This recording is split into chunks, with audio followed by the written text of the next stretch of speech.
Қайырлы күн, құрметті оқушылар, қалдарыңыз қалай? Құрметті оқушылар, кезекті сабағымызға қош келдіңіздер. Біз алдыңғы сабақта естеріңізде болса, осы 19 ғасырдағы халық әдебиетінің көрнекті өкілдері дегенді өттік, иә? Өтемісұлы, тағы басқаларды өттік. Енді сол тақырыптың бір жалғасы ретінде сол 19 ғасырдағы әнші, композитор, күйшілерді өтеміз. Ал көп созбай сабағымызды бастайық. Бірінші енді әншілерден бастаймыз. Сал серілерден. Бірінші Біржан Сал Қожағұлұлы. Бұл енді қазіргі мәліметтер, айтатын тақырыптар бір-біріне ұқсауы мүмкін. Сондықтан ерекше мән беріп жаттап Енді қысқаша тақырып болғанмен, кішкене ұқсас болғандықтан бір-біріне күрделілеу. Жалпы Біржан Сал Қожағұлұлы 1834-1897 жылдар өмір сүрген. Қазақстанның солтүстік жерінде туылып, сол жақта өмір сүрген. Білімді Петропавл медресесінде алады. Петропавл қаласында үлкен медресе болған. Сол жақта білімін алып, сол жақтан араб, парсы, шағатай тілдерін меңгеріп шығарады дейміз, иә. Көбінесе бұның шығармашылығы Біржан Салдың демократиялық бағытта болған. Одан кейін, былайша айтқанда, лирикалық, махаббат, романтика бағытында да әндерін шығарды дейміз, иә. Шамамен бізге 40-қа жуық осы Біржан Салдың әндері жеткен дейміз. Оның ішінде танымал әндері Айбозым, Ақтентек, Біржан Сал, Ғашығым, Айтпай деген сияқты әндері бізге жеткен. Жаттап алыңыздар. Бұлар енді түрлі ұбт-да, алдыңғы ұбт-ларда да келіп жатыр. Біржан Салдың Ақан серінің, Жаяу Мұсаның әндерін сәйкестендір деген сияқты, иә. Сондықтан әндерін де жаттап алайық. Келесі бұл Жаяу Мұса Байжанұлы. Жаяу Мұса Байжанұлы 1835-1929 аралығында өмір сүрген, бір ұзақтау өмір сүрген, қарап отырсаңыздар, 94 жас па өмір сүрген, иә, қарасаңыздар. Енді бұл Баянауыл округі Ақшоқы деген жерде дүниеге келген. Кейіннен ауыл молдасынан хаттанып, білімін алып, одан кейін білімін Омбы қаласында жалғастырған. Сол кездегі Омбы қаласы қазақтар үшін ең бір білім ошағы болған қала. Сол жақта жалғастырған. Музыкалық өнерінде жалғастырған. Домбыра, скрипка, гармон аспаптарында емін еркін ойнаған дейміз, иә. Бұл енді өлеңдерінде, әндерінде, барлығында енді патшаны жамандап, немесе патша үкіметінің жаман саясатын әшкерелеп, байлардың былайша айтқанда дүние қоңыздығын әшкерелеп, солардың жаман саясаттарын үнемі сынап отырған. Сол үшін де бұл патша үкіметіне жаман көрініп, қырдағы қауіпті адам деп танылған. Сөйтіп Тобылға жер аударылады. Тобылға жер аударылып, енді өмір бақи түрмеде өткенше, одан да әскери қызмет етейін деп, сол басшылықтан өзі рұқсат сұрайды. Түрмеде жатқаннан орыс әскеріне алыңыздар, сол бойынша әрекет етейін деп. Сөйтіп орыс әскерін қабылдап, Тобыл, Орынбор, Қазан, Мәскеу, Петербург, Польша, Литва, тағы басқа Европа мемлекеттерінде әскери қызметін өтеген дейміз. Бұл Жаяу Мұсаның 60-тан астам әндері бізге дейін жеткен. Соның ішінде белгілі әндері Ақсиса деген ең атақтысы, иә. Бұл әлеуметтік әділетсіздікке қарсы шығарылған. Ақсиса, қызыл сиса, сиса, қалмайды кімдер жаяу зорлық қылса дейді, иә. Шорманның Мұстапасы атымды алып, атандым сол себептен Жаяу Мұса деген атақты әні бар. Кейбіреулеріңіз білетін де шығарсыздар. Сонда менің атым болған, соның Баянауылдың аға сұлтаны Мұса Шорманов деген болған атақты бай. Соның Мұстапа деген інісі болған Ұрдажық, қарақшы. Сол Жаяу Мұсадан атын алып қойған. Сондықтан атандым сол себепті Жаяу Мұса деп, осы әділетсіз мынау байлардың, былайша айтқанда, қолында билігі бар адамдардың ойына келгенін істей беретіндігі, кедейлердің солардың қысымына амалсыздан көніп өмір сүруге мәжбүр болғандығы туралы айтылған өлеңі дейміз, иә. Одан кейін Толғау, Бозторғай, Жанбота, Ғашығым деген сияқты өлеңдері бар. Ғашығым деген байқасаңыздар Біржан Салда да болды, иә. Келесі Ақан сері Қорамсаулы. Бұл да Қазақстанның солтүстік өңірінде дүниеге келген, тура Біржан Сал сияқты 1843-1913 жылдары өмір сүрген, бір 70 жыл өмір сүрген дейміз. Бұл да басында ауыл молдасынан білім алып, білімін Қызылжар медресесінде жалғастырады, яғни Петропавлда, иә, тура Біржан Сал сияқты. Біржан Сал сияқты бұның да 40-тан астам әндері бізге жеткен дейміз. Негізі бұның шығармашылығына зор әсер еткен оқиға сүйікті тұлпары құлагердің қастандықпен өлтірілуі, иә. Құлагер деген мықты тұлпары, яғни аты болған. Ол енді бәйгелерде бірінші орын алатын болған, иә. Соны бірінші орын жарыста бірінші орын алмасын деп соған былайша қастандық жасайды. Бұның жаулары, дұшпандары сөйтіп қайтыс болады, өледі, ал аты. Содан кейін бұл енді әндерінің бәрі былайша айтқанда негатив дейміз ғой, өмірді сынау бағытына ауысады дейміз, иә. Бұның бізге жеткен белгілі әндері Алтыбасар, Сырымбет, Мақпал, Ақтоқты деген әндері бізге дейін жеткен дейміз. Сонымен қоса бұл кісі айтыскер де болған. Мысалға Ақтоқты деген әні де бар, сосын Ақтоқты деген атақты айтыскер бар.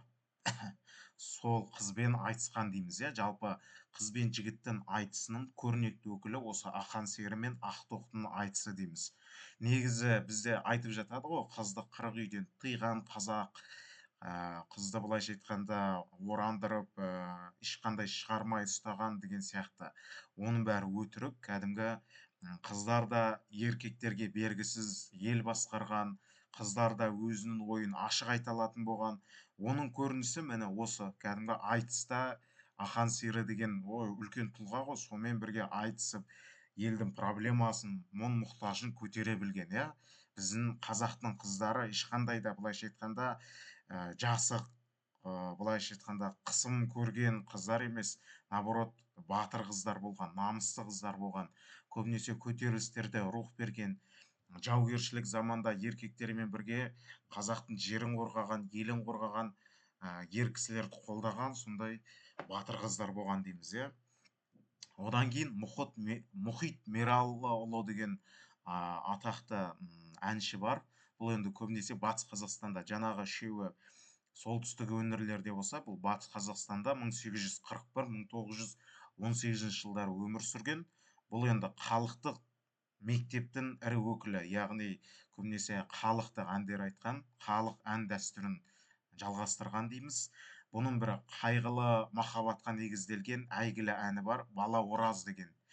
Бұл да енді кедей бір жылқышы, малшы, яғни байдың қызына ғашық болып қалады, байдың қызы да сол жігітке ғашық болады, бірақ байдың әкесі, бай қыздың әкесі бұған қызын бермейді ғой, кедеймен сен өмір бақи бақытсыз болып өтесің деген сияқты. Соның енді бір баянсыз махаббаты жайлы, бақытсыз махаббаты жайлы ән дейміз, иә. Соның атақты әні Бала Ораз деген. Ал енді әншілер бітті, келесі дәулескер күйшілер, яғни күйшілерді айтамыз. Бірінші Құрманғазы Сағырбайұлы, иә, 1823-1889 жылдары өмір сүрген. Бөкей Ордасы дейміз ғой, Еділ мен Жайықтың арасында, сол жақтағы Жиделі деген жерде дүниеге келген дейміз, иә. Қазақ күй өнерінің негізін қалаушы, күй атасы Құрманғазы дейміз ғой, күй атасы деген атақ алған. Қазақтың музыкасын нотаға түсіру осы 19 ғасырдың соңына қарай басталды ғой. Осының басталуының арқасында Құрманғазының көптеген күйлері бізге жеткен дейміз, иә. Бұл енді домбырада орыстың әндерін, Коробейники, Светит месяц деген сияқты орыстың әндерін домбырада орындаған дейміз, иә. Бұның белгілі күйлері бар. Халық мерекесі жайлы шығарған күйі Балбырауын дейміз, иә. Бал деген